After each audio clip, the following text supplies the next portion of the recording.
Hi everyone, welcome back to my math channel. For today's video teaching, I will focus on a few hot questions which are quite popular in the SPM exam. So I will discuss in detail how to solve the question one by one. So let's get started with the class right now. Have fun!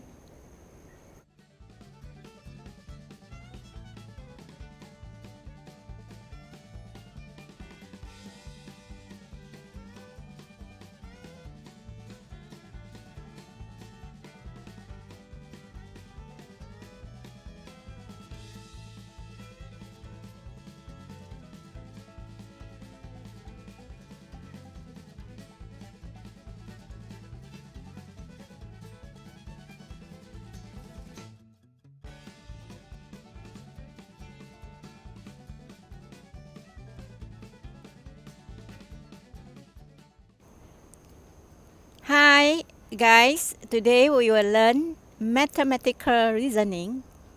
A. Determine whether the following sentences is a statement or not a statement. So for question number 1, obviously it's not a statement because you cannot tell me whether is it true or false, right? 6 minus 3. Okay, so we will say it is not a statement because we cannot determine the sentence is true or false, right? Okay, so when you cannot tell the truth of the statement, all right, so that show that it is not a statement. So for number 2, 6 more than 8. Is 6 more than 8? No, it's false. It's a false, right? So it's a statement because you can answer false. So when you can tell false or true, that means it is a statement. Alright? Because you can tell the truth of the statement. So it is a statement. Now let's have a look of number 2, B. Write down premise 2 to complete the following argument. For the premise 1, all regular pentagons have interior angles of 108 degree. So you're asking to write the premise 2. Then the conclusion is given. Polygon C has interior angles of 108 degree. So, okay, for a question like this, it's very easy. You highlight, okay, the one which is similar one. And actually, we need to cancel out later on. And the one that is not the same will be polygon C and regular pentagons, right? So we make a nice sentence. Polygon C is a pentagon without S. Okay, without S. And please do not write or. Okay, so that means when you write premise 2, you will actually cancel out the similar one, the same one, and the or. Alright? Okay, so that is about how to write premise 2 to complete the argument. Let's see the number of diagonals of a polygon with n sides is given n times n minus 3 over 2. Okay, so we need to make a conclusion for the number of diagonals of polygons with n side. Okay, make one conclusion by deduction of an octagon.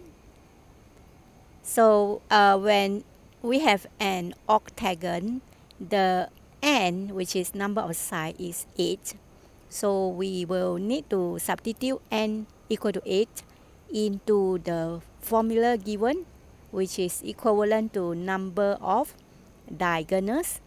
Alright, so if you substitute n equal to 8 into the formula given, which is 8 times 8 minus 3 over 2, then you will solve the number of diagonals. So there are 20 diagonals for an octagon. Alright, so by using the formula, we will substitute n equal to 8 and we will solve the number of diagonals of an octagon which has 8 sides, right? So, okay, so let's proceed to the next question.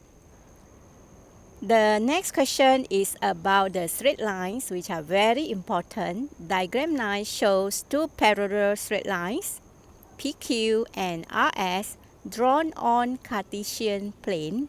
The straight line TU is parallel to the y-axis. The equation of straight line PQ is 1 over 3 times x plus y equal to 1, and the length of QS is 5 units. Find the equation of straight line TU and find the equation of straight line RS. So the keywords is QS is 5 units. So let's highlight the important keywords when you read the question. So you have to highlight the two parallel lines, okay, PQ and RS. And then if the lines are parallel, they are having the same gradient, okay? So the straight line TU is parallel to the y-axis. When a line is parallel to y-axis, it's actually a vertical line. It will cut the x-axis. So the equation will be x equal to x-intercept. Alright, so the most important is QS is 5 units. Let's label the QS. Now, can you see the pink color line for the QS with the length 5 units? So it means that the S is 5 units below the x-axis. So we can actually read out the coordinate S, which is -5, right? Alright, so now we need to find the equation of straight line TU. Okay, the equation of straight line TU is a vertical line. Now you can use a ruler and a red pen. Underline the equation of TU, the line TU in red color. Follow me, I'm using red color because I need to focus to the straight line that I actually want to write the equation. So listen, whenever you have the vertical line like this, it's actually cut at the x-axis. So the equation actually is having undefined gradient. So we cannot find the gradient in fact. So it's actually, you won't have y equal to mx plus c. You have x equal to a number. That number is the x-intercept, right? So for a vertical line, it's always x equal to x-intercept.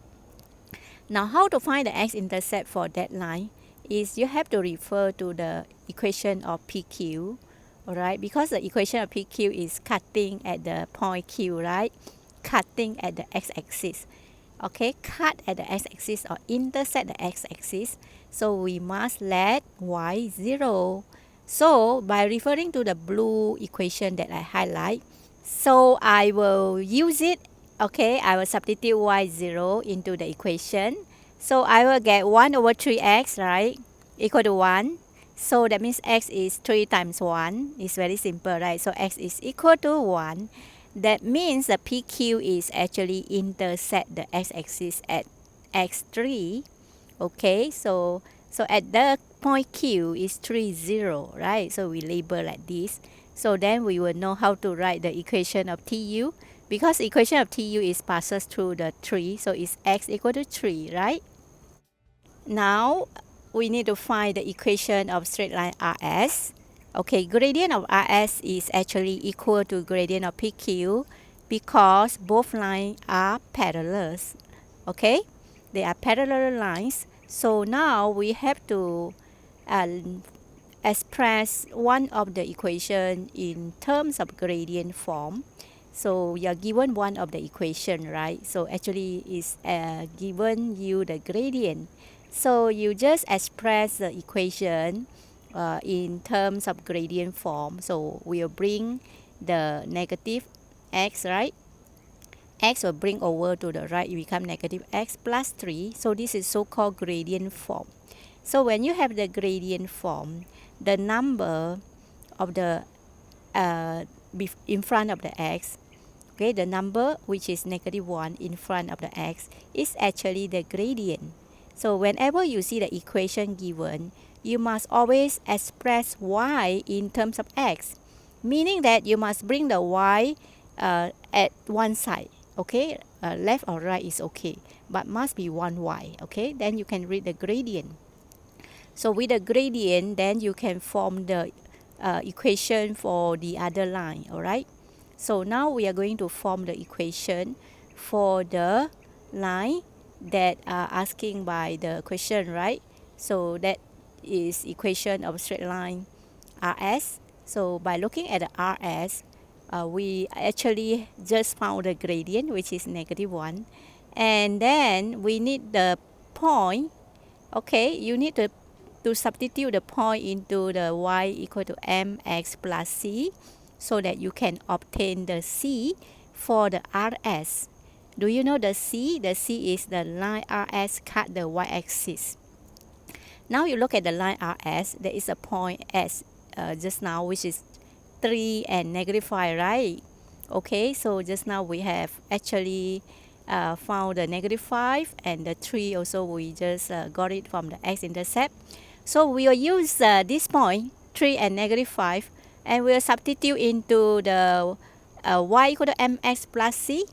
We just got the gradient m equal to -1, right? And then we also have the point lies on RS. It must be the point on the RS, okay? Don't use other point. So you substitute carefully, you'll get a C, and the C I'm sure is negative, right? Now let's substitute together. So -5 is a Y, all right? And then your gradient just now was -1, right? So you have to write y is -5 and the m you have to substitute -1. Okay, and the x is given 3, right? All right, so we will substitute -1 into the m. Okay, so when you see m, you substitute -1 because they are parallel lines. Okay, then the x, you must use the coordinate x from the s, which is 3. So we will substitute the 3 into the x. Okay, so then you work out carefully for the c. Be careful when you simplify because there is a negative. So we have -5 equal to -3 plus c. So then we can say that the c is -5 plus 3. So the c is negative, right? Okay, it seems like it's quite logic. So then we can find the equation of straight line RS. Now please remember to write back your equation, okay?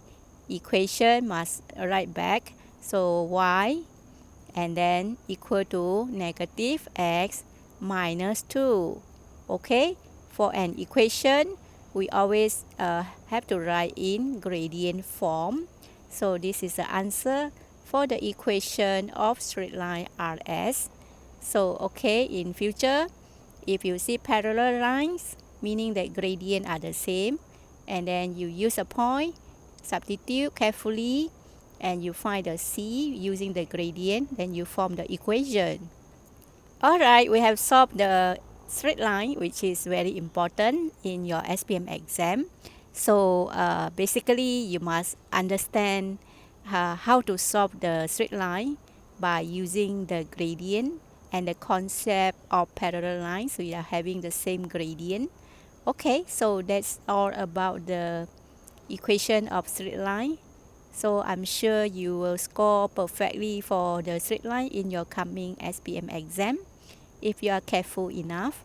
Alright, so it's quite easy, right, compared to other questions. Alright, I'm going to show you now the most interesting question. Okay, let's have a look of this question. Okay, this is your favorite question, right? It's a probability for two events. So let's read the question first.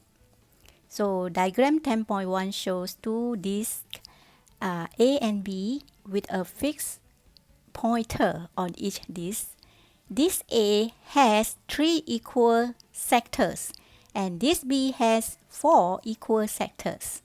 Okay, both disks are spawned once and the number shown by the pointer on this A is recorded followed by the number of this B. Okay, so we will record down using the tree diagram. Okay, so let's do it together for the probability involving two events. So let's complete the tree diagram given. So we have a certain space that we need to fill up for the order pairs. We call it order pairs. So okay, we have 1, 6, 1, 7, right? Okay, for this A we have 1, 3 and 9, and then we would focus to this B. So we have 3, 3, we have 3, 6 and 3, 7. So we need to measure is a complete tree diagram.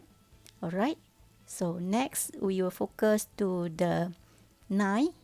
After we complete the 3, 7, okay, we will complete the next one.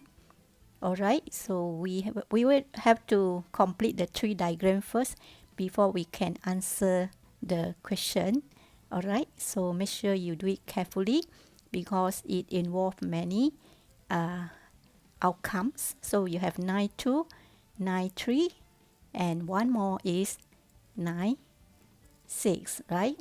So make sure the number is in order and always double check your all the possible outcomes, which is so-called as sample space. So we have list out all the outcomes, and all the outcomes are known as sample space. Alright, now we will try to focus to the question and answer the question accordingly. Now let's read the question. Okay, by listing is very important. The possible outcomes, find the probability that both numbers are prime numbers. Both numbers are prime numbers. So please focus to the keywords. Alright. So now we observe the outcomes and we need to highlight the numbers that are prime numbers. Okay, so let's go to the sample space. We have 3, 2, prime number. 3, 3, also prime number, right? How about 3, 7? Yes, it's also prime number. Okay, so now we have all the prime numbers. So we list out by listing. So make sure you list out with the braces. Okay, because it's a set that consists of 3, 2, 3, 3, and 3, 7. So please tell yourself it must be starting with the braces, and then only you answer the probability is 3 out of total sample space, which is 12, right? 4 times 3, 12. So you can simplify your answer to 1 over 4. That is the answer for the probability for both numbers are prime numbers. Now let's do number 2. The number on this B is at least twice the number on this A. Be careful. The number on this B is at least twice the number of this A. So we highlight, okay, at least twice. Okay, so that means, example, you have 1 and 2, yes, yeah, 1, 3, 1, 6, 1, 7 is at least twice. So now you list out all the possible outcome, which the number on this B is at least twice the number on this A. That means the this B, the number must be double. So let's list out. Okay, yeah, we have 1, 2, we have 1, 3, we have 1, 6, we have 1, 7, 3, 6, and 3, 7. Alright, so you have to double check is there anyone miss out. So if not, then you can take the number of the possible outcome, okay, then divide by sample space, and bear in mind that you have to list out in a set form with the braces. Okay, braces is a curly bracket, Alright, so the answer for B1 you settle already. B2 we settle already is 6 over 12, which is 1 over 2. Right, for probability, I think everyone love it. I think everyone can answer. It's just that you just need to be a little bit more careful in order to get the perfect answer, right? Alright, so we have settled the probability. Now let's proceed to the next question, which is very popular in the coming SPM exam. So this question is about the motion. Okay, so we will be given either the speed time graph or the distance times graph. So let's read the question. Diagram 11 shows the speed time graph of journey of a car and a motorcycle during a period of 1 hour. Be careful, the unit is 1 hour. And the graph OABC represents the journey of the car, and the graph OD represents the journey of the motorcycle. So state the duration of the time, okay, at which the car moves with a uniform speed, and calculate the rate of change, okay, in kilometer per hour of the car in the last 0.3 second. So for this question, because we have two objects, one is car, one is motorcycle. So I would like you to take out your highlighter. You need to highlight the part belongs to car and the part belongs to the motorcycle so that you won't be confused. Okay, so for motorcycle is actually line OD, area under the line OD. So now let's focus to the graph. And first of all, we need to understand the question. State the duration of time in minutes for which the car moves with uniform speed.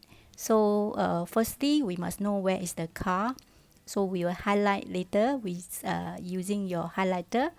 And then for part B, you have to calculate the rate of change in speed in kilometer per hour for the car in the last 0.3 hours. So in order to answer the question, let's do it carefully because we need to really focus to the graph. Okay, for the uniform speed is actually the path whereby the line is horizontal. Okay, so we need to find the duration of time, and the question mentioned it must be in minutes. Be careful because the graph is labeled as hour. So we will focus to the horizontal line and we will take 0.7 minus 0.5, and then you will have the 0.2 is hour. Okay, so you have to times with 60. Okay, 60. So 0.2 times 60, you will convert to minutes according to the instruction of the question, right? So the times in minutes should be 0.2 times with the 60. So then you will get the answer in minutes. Okay, so be careful with the units because the units is very important. You must know how to apply the unit in our daily life. Okay, for part B, calculate the rate of change in kilometer per hour in the last 0.3 hour. So for this question, you need to use a highlighter, go to the graph, and then highlight the path whereby you are having the last 0.3 hour. Okay, so now we have settled the A, which is 12 minutes. Now we will solve the B. So when you see rate of change, you remember rate is just sound like gradient. The gradient also got rate. GRA, RA. Okay, gradient and rate are actually same. We can say that. So when you see rate of change, you will find the gradient. But which part of the line of the gradient you have to find?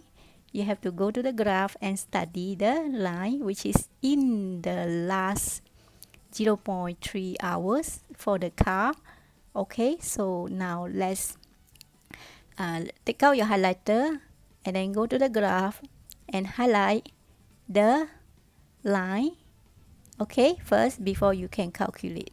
Now, okay, we will use a highlighter, highlight the path of the line in red color, okay, so that you are in focus. When it's red color, we will be very careful, right? So I will highlight the line using the red color pen.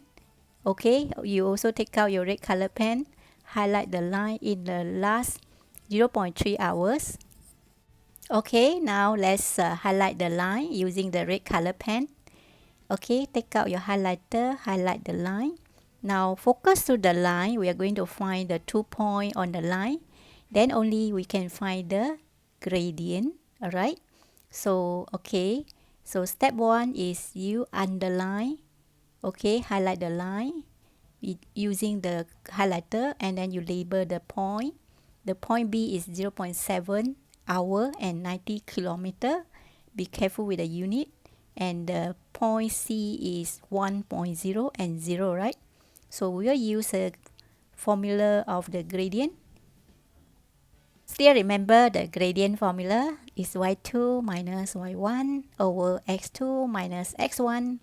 So the y2 is 90 and the y1 is 0 over 0.7 minus 1. So obviously you get a gradient which is negative because the line is going down. Are you getting negative gradient? Yes. So you will take y2 minus y1 over x2. Where is the x2? The x2, suppose the x beside the 90. Okay, beside the y2, which is 0.7, minus out 1. So the answer, you can use a calculator or you can use your brain to calculate, is 90 kilometer over 0.7 minus 1. So I'm sure if you press the calculator, your answer is negative 300 kilometer per hour, right? Are you getting this answer? Okay, we have settled about the uniform speed. We have settled about rate of change of speed, which is gradient. Now the final part is always something to do with the distance, right? So this part is you have to find the area under the line, okay? So now you are asking to calculate the value of V if the distance traveled by the car is twice the distance traveled by the motorcycle. So be careful with the distance of the car is twice. So basically we have to find the distance of the car first, then we find the distance of the motorcycle, then we form an equation. Okay, now let's write the distance is equal to area under a graph. Okay, so now you go to the graph. Okay, you highlight the car. Where is the area for the car? Okay, we use a highlighter. Faster, use a highlighter. We use yellow color. Alright, this is the shape, okay, of the trapezium. The area of the trapezium. I will prefer to use trapezium. How about you? You want to use triangle, rectangle, and another triangle? Okay, can, no problem. You have to do 3, but I just do 1. So I take trapezium. Okay, 1 over 2. Okay, the trapezium formula is a plus b times the height, right? Okay, where is the a, where is the b? Alright, let's say we just focus to the 2 horizontal line. That is your a or b, either one, up to you. Normally a is a smaller value and the b is a longer value. So it looks like the one I highlight in red color. Okay, that is the length you're supposed to write down. So it's 1, isn't it? Okay, so then you plus with the length of AB. Length of AB, I'm sure you know how to find. You can just take 0.7 minus out the 0.5, right? Just now actually is the duration of the uniform speed is 0.2, right? Okay, so let's substitute 1 plus 0.7 minus 0.5. And then, okay, we have settled the a plus b. Now we need to times with the height. Where is the height? Yes, that is the height. Can you see the one I highlight in red color? So that is 90 kilometer, right? So I will times with the 90. Okay, So remember the formula for trapezium is 1 over 2 a plus b times with the height, and the height is 90. So this is actually area for the line under OABC, but it's actually representing distance for the car. Is twice. Can you see twice? So you just equal to 2 times, okay, of the distance traveled by motorcycle. So now take out your highlighter, highlight the part, the line under OD in blue color. You will see the shape, right? The shape is a triangle. So then you just find the area of the triangle. Okay, so it's quite simple, right, for the motorcycle. So it's 1 over 2 times the base times the height. Alright, now let's solve the V, because if you can express the area of the triangle, so this is 1 over 2 times with the base is 1, isn't it? And the height is V, so there we can find the V. The V is the one that we want to solve, okay? So it's 2 times 1 over 2 times with the base of the triangle, and the height of the triangle is V. Okay, so now I highlight to you the base of triangle is 1, right? Can you see that? And the height of the triangle is, isn't it V? Right, okay, that's a vertical path. Alright, that is the height. Remember, base and height always perpendicular, making the right angle. Now we need to solve for the V. Okay, we have finally identified the distance, okay, traveled by motorcycle. Okay, now we need to solve the equation for the V. Okay, let's focus to how to solve the equation right now. Please do it carefully, because we tend to make mistake, right? Because it got so many terms. So you just simplify carefully, you'll get the answer. V is equal to 54. It's quite simple because you can cancel out the 2 times half, right? So V is 54. So that is the answer for the value of the V if the distance traveled by the car is twice the distance traveled by the motorcycle. It sounds like very difficult, but after you focus to the right area, it means the right distance, then you can solve it, right? So again, I highlight to you, be careful when you solve this one. Okay, you can use a calculator, press 2 times and double check. Make sure you get the answer correctly, and make sure you always be careful with the unit. Don't be trapped by the unit. So okay, I think I'm sure everyone can do well in mathematics if you're careful enough. Right, that's all for the sharing for today. I really hope that my sharing do help you to improve and excel in mathematics in the coming SPM exam. Till then, I shall see you in my next video teaching. Bye bye and have a nice day.